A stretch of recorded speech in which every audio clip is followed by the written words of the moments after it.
नमस्कार दर्शकवृन्द, सदा चाहिँ आज पनि हामी देश तथा विदेशका केही ठुला अनि महत्त्वपूर्ण खबरका साथ उपस्थित भएका छौँ। खबरहरू एकदमै महत्त्वपूर्ण भएकाले भिडियोलाई अन्तिमसम्म हेर्नुहोला। हाम्रो यो मेहनतको लागि एउटा सानो लाइक गर्न नभुल्नुहोला।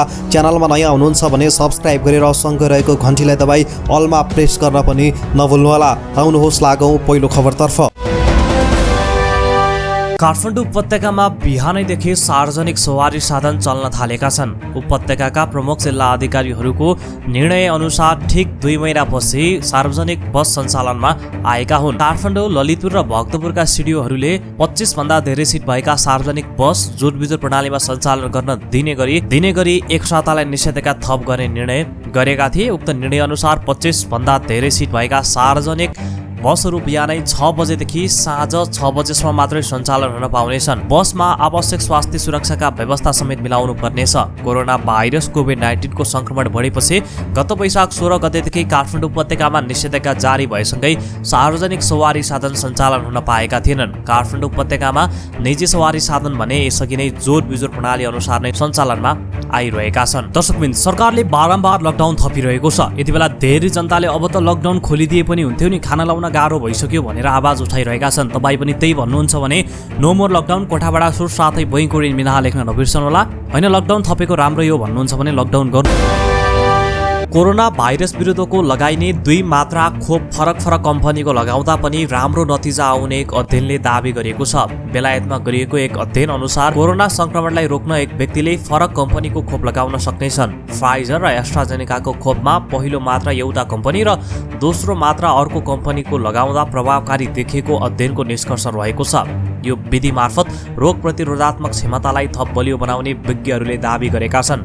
भ्याक्सिन आपूर्तिको समस्या भएका देशहरूमा यसको प्रयोग गर्न सकिने बेलायतका अनुसन्धानकर्ताहरूले बताएका छन्। केही देशमा कोरोना विरुद्धको खोपको पहिलो मात्रा र दोस्रो मात्रा फरक कम्पनीका दिन समेत थालिएको छ। स्पेन, जर्मनी लगायतका देशहरूमा एस्ट्राजेनेकाको पहिलो मात्रा लिएका युवाहरूलाई दोस्रो मात्रा फाइजरको दिएको छ।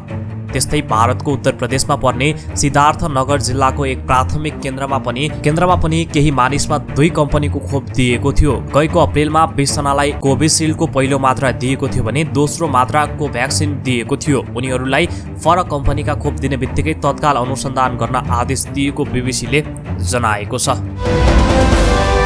त्रिभुवन अन्तर्राष्ट्रिय विमानस्थलले यही असार 17 गतेदेखि सञ्चालन हुने मुलुकको आन्तरिक उडानलाई सुरक्षित र व्यवस्थित तवरले तयारी गरिरहेको जनाएको छ। विमानस्थलमा नियमित उडान रोकिरहेको अवस्थामा संक्रमणको हालको स्थितिको मूल्याङ्कन गर्दै विमानस्थल टर्मिनलको क्षमता अनुसार भिडभाड नहुने गरी वायु सेवा कम्पनीले निषेधाज्ञा अघि सञ्चालन गरेको उडान सङ्ख्याका आधारमा 10 मिनेटको अन्तरालमा उडान तालिका दिएको छ। विमानस्थलका महाप्रबन्धक प्रताप बाबु तिवारीका अनुसार बुद्ध एयरलाई 31, यति एयरलाइन्सलाई 15, श्री एयरलाइन्सलाई 7, स्वैर एयरलाइन्सलाई 3 तथा स्टकतर्फ उडान गर्ने वायु सेवाका लागि 3 उडान स्वीकृति दिएको छ। अब सरकारी अस्पताल र प्रतिष्ठानबाट मात्रै कोभिड-19 संक्रमितको निःशुल्क उपचार हुने भएको छ।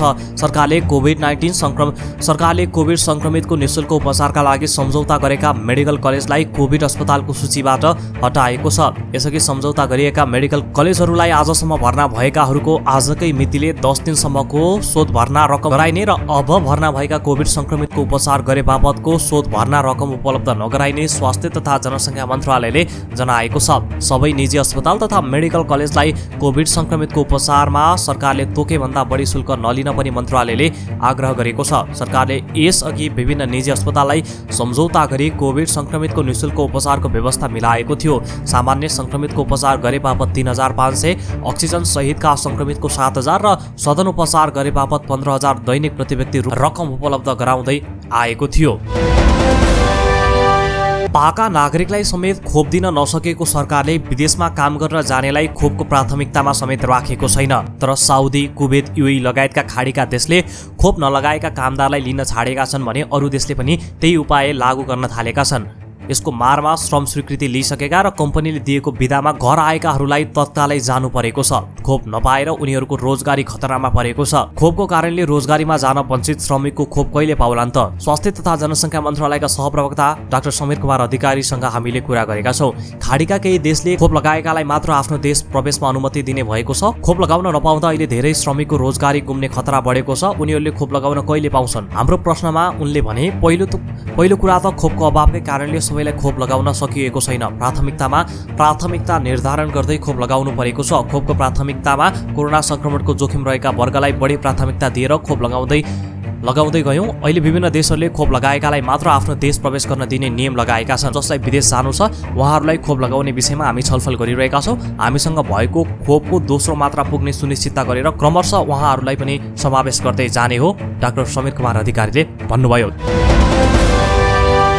काठमाडौँ उपत्यकामा जोरबिजोर प्रणालीमा सार्वजनिक यातायात सञ्चालनमा आएका छन्, तर निकै कम मात्रामा मात्रै सार्वजनिक यातायात गुडेका छन्। गृह मन्त्रालयका अनुसार कोरोना संक्रमण रोकथाम तथा न्यूनीकरणका लागि 75 जिल्लामा निषेधाज्ञा जारी छ, तर पछिल्ला समय निषेधाज्ञा खुकुलो पारिँदै लगिएको छ। पछिल्लो समय संक्रमण र मृत्युदर घट्दै गएको छ। काठमाडौँ उपत्यकामा सार्वजनिक यातायात सञ्चालनमा आइसकेकाले देशभर लामो दूरीका बस कहिलेबाट सञ्चालन होला त भन्ने चासो सबैतिर छ। गृह मन्त्रालयका प्रवक्ता जनकराज दाहाल लामो दूरीका यातायात सञ्चालनबारे छलफल नभएको बताउँछन्। उनले भने 17 गतेबाट आन्तरिक उडान सुरु हुनेछ, तर लामो दूरीका यातायात सञ्चालनबारे त्यस्तो केही भएको छैन। उपत्यका बाहिर विभिन्न जिल्लामा जिल्लाभित्रै सार्वजनिक यातायात भने सञ्चालन भइरहेका छन्। कहिलेबाट खुल्छन् त लामो दूरीका बस भन्ने प्रश्नमा गृह मन्त्रालय भन्छ छलफलै भएको छैन। त्यस्तै यता निषेधाज्ञा खुकुलोसँगै स्थानीय प्रशासनले सार्वजनिक सवारीमा लागू गरेको जोरबिजोर प्रणालीको यातायात व्यवसायीले विरोध गरेका छन्। नेपाल यातायात व्यवसायी महासंघ, नेपाल मजदुर महासंघ, अखिल नेपाल यातायात मजदुर संघ र नेपाल यातायात स्वतन्त्र मजदुर संगठनले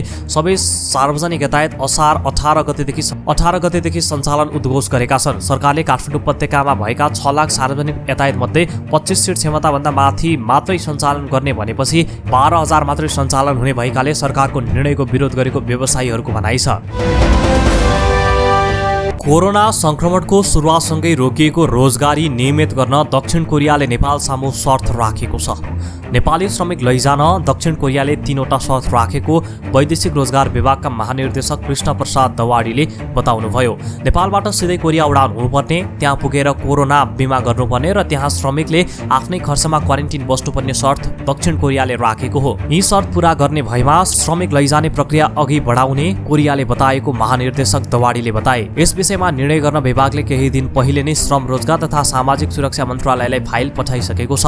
हामीले गर्नुपर्ने जति सबै फाइल मन्त्रालयमा बुझाइसकेका छौँ। अब मन्त्रालयको निर्देशन आएपछि प्रक्रिया अगाडि बढ्छ, दवाडीले भने। मन्त्रालयका प्रवक्ता दीपक कार्फेले कोरियाको शर्त अनुसार नै धेरै काम भइरहेको र कतिपय श्रम सम्झौता हुँदाकै विषयमा पनि प्रगति भइरहेकाले छिट्टै कोरियाको रोजगारी खुल्ने विश्वास व्यक्त गरेका छन्।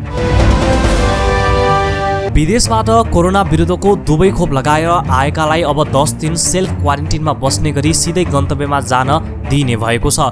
संस्कृति, पर्यटन तथा नागरिक उड्डयन मन्त्रालयले जारी गरेको विदेशबाट नेपाल आउने यात्रुको व्यवस्था सम्बन्धी आदेश 2078 मा हवाई मार्गबाट आउनेले खोपको मात्रा पूरा गरी प्रमाणपत्र साथमा भएमा र कोरोना परीक्षणको रिपोर्ट नेगेटिभ भएका यात्रुलाई 10 दिन सेल्फ क्वारेन्टिनमा बस्ने गरी सिधै गन्तव्यमा जान अनुमति दिन सकिने व्यवस्था गरेको छ। सेल्फ क्वारेन्टिनमा बसे नबसेको अनुगमन गरी डिसिसिएमसी र पालिकाको कोभिड-19 सङ्कट व्यवस्थापन केन्द्र सिसिएमसीलाई प्रतिवेदन बुझाउनु पर्नेछ। आफ्नो रीतिरिवाज अनुसार अन्तिम संस्कारमा भाग लिन आउने नेपाली यात्रुको हकमा भने पालिका वा सिसिएमसीको सिफारिसमा एन्टिजेन परीक्षण गरी नेगेटिभ रिपोर्ट आएमा सिधै गन्तव्यमा जान दिइने व्यवस्था समेत गरिएको छ। घरमा बसेको 11औं दिनमा भने कोरोना परीक्षण गर्नुपर्नेछ। बुधबारबाट मनसुन थप सक्रिय हुने भएको छ। मनसुनी न्यून चापीय रेखा नेपालको तराई क्षेत्र नजिक रहेको हुनाले मनसुन सक्रिय हुने भएको हो। मनसुन थप सक्रिय हुँदा प्रदेश नम्बर 1, प्रदेश नम्बर 2, बागमती प्रदेश र गण्डकी प्रदेशका धेरै स्थानमा तथा लुम्बिनी, कर्णाली र सुदूरपश्चिम प्रदेशका थोरै स्थानमा हल्कादेखि मध्यम वर्षाको सम्भावना रहेको जल तथा मौसम विज्ञान विभागले जनाएको छ। विभागले एक विशेष बुलेटिन जारी गर्दै मनसुन थप सक्रिय हुँदा प्रदेश 1, प्रदेश 2, बागमती, लुम्बिनी र गण्डकी प्रदेशका केही स्थानमा भारी र धेरै वर्षाको सम्भावना रहेको समेत जनाएको छ। उक्त प्रदेशको पहाडी भूभागमा पहिरो तथा ग्रेगान बहावको जोखिम रहेको, नदीनाला तथा खोलाहरूमा पानीको सतह बढ्न सक्ने र यातायात क्षेत्र प्रभावित हुन सक्ने भएकाले आवश्यक सतर्कता अपनाउन समेत विभागले आग्रह गरेको छ। यातायात व्यवस्था विभागले सवारी चालक अनुमति पत्र ड्राइभिङ लाइसेन्सका लागि लिने प्रयोगात्मक परीक्षा ट्रायलबाट म्यानुअल सिस्टम हटाउने भएको छ। अहिलेसम्म ट्रायल दिनेले गल्ती गर्दा ट्राफिकले सिट्टी फुकेर निर्णय गर्दै आएको छ। अब चाहिँ मोबाइल एपको सहयोगमा यसबारे निर्णय हुनेछ।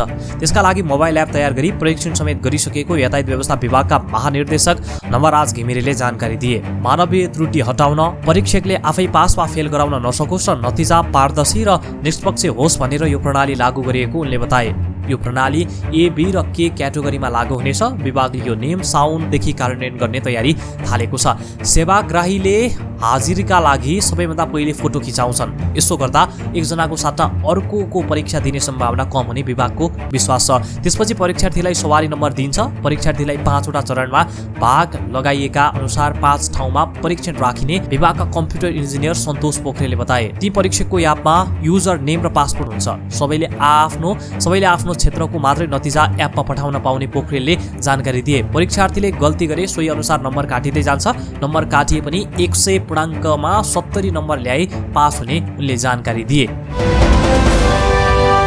10 वर्षपछि पुनः सुचारू हुन लागेको राष्ट्रिय जनगणना कार्यक्रम 2078 असोजभित्रमा सम्पन्न गर्ने गरी कार्यक्रम सुरु गरिएको तथ्याङ्क विभागले जनाएको छ। कोरोना महामारीका कारण स्थगित भएको जनगणना कार्यक्रम साउन, भदौ र असोजभित्रमा सम्पन्न गर्ने गरी प्रस्ताव सरकार समक्ष लग्ने तयारी भएको तथ्याङ्क विभागका जनगणना शाखा प्रमुख डुन्डीराज लामिछानेले जानकारी दिनुभयो। यसअघि सरकारले जेठ 25 देखि असार 8 गतेसम्म देशभर एकैपटक राष्ट्रिय जनगणना गर्ने कार्यतालिका सार्वजनिक गरेको थियो। तर कोरोना संक्रमणको दोस्रो लहर बढीसँगै गत वैशाख 20 गते मन्त्री परिषदको बैठकले स्थगित गर्ने निर्णय गरेको थियो।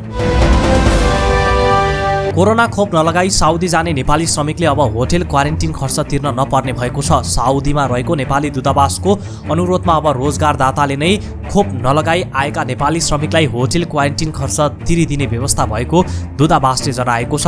साउदीबाट बिदामा आएका र साउदी फर्कन लागेका श्रमिकले संस्थागत क्वारेन्टिन खर्चको बारेमा साउदी जानु पूर्व नै रोजगारदाता कम्पनीसँग कुरा गर्न दूतावासले भनेको छ। बिदामा आएका श्रमिकको मात्र होइन, नयाँ जाने श्रमिकको समेत क्वारेन्टिन खर्च रोजगारदाताले नै बेहोर्ने व्यवस्था भएको साउदी सरकारले जनाएको छ। साउदीले मे 20 भन्दा पछि साउदी प्रवेश गर्ने विदेशी नागरिकले अनिवार्य खोपको दुवै मात्रा पूरा गरेको हुनुपर्ने र खोप नलगाएको भएमा अनिवार्य रूपमा 7 दिन आफ्नै खर्चमा संस्थागत क्वारेन्टिनमा बस्नुपर्ने नियम लागू गरेको थियो। अब भने कोरोनाको खोप नलगाई गएका श्रमिकले साउदीमा क्वारेन्टिन खर्च तिर्न नपर्ने भएको छ।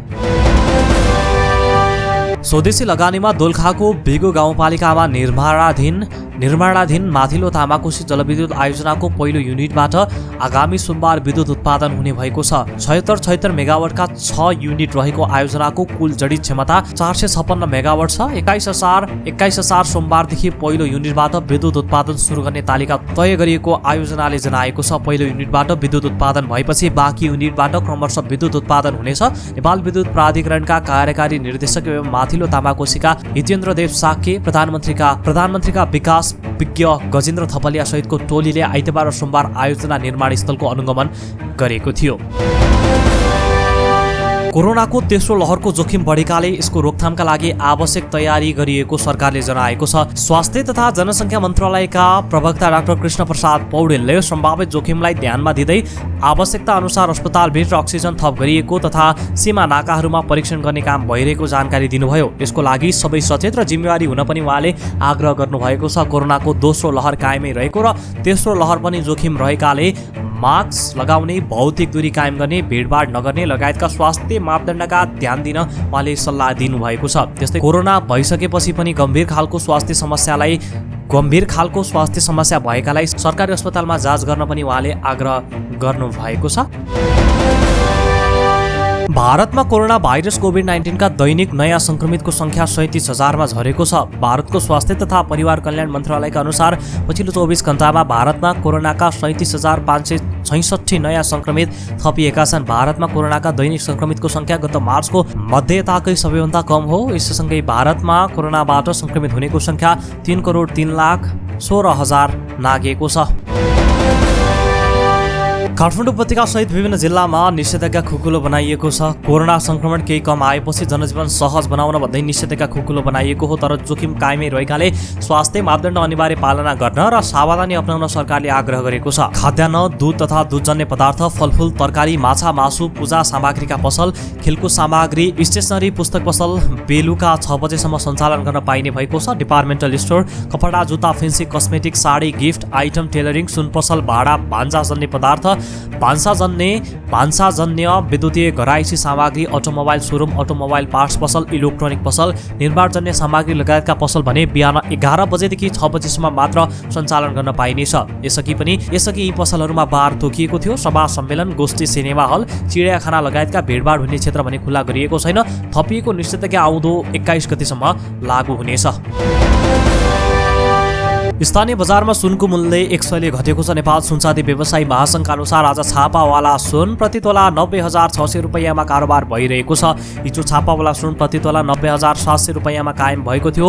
आज तेजाबी सुन प्रति तोला 90,100 रुपैयाँमा कायम भएको छ। यता चाँदीको मूल्य पनि तोलामा 5 रुपैयाँले ओह्रालो लाग्दै घटेर प्रति तोला 1,300 रुपैयाँमा कारोबार भइरहेको नेपाल सुनचाँदी व्यवसायी महासङ्घले जनाएको छ। दर्शकवृन्द, यिनै थिए आजका केही ठूला अनि महत्त्वपूर्ण खबरहरू। भोलि यही समयमा पुनः मुख्य समाचारका साथ फेरि पनि उपस्थित हुनेछौँ। आजको लागि हामीलाई बिदा दिनुहोस्। हस्त नमस्ते।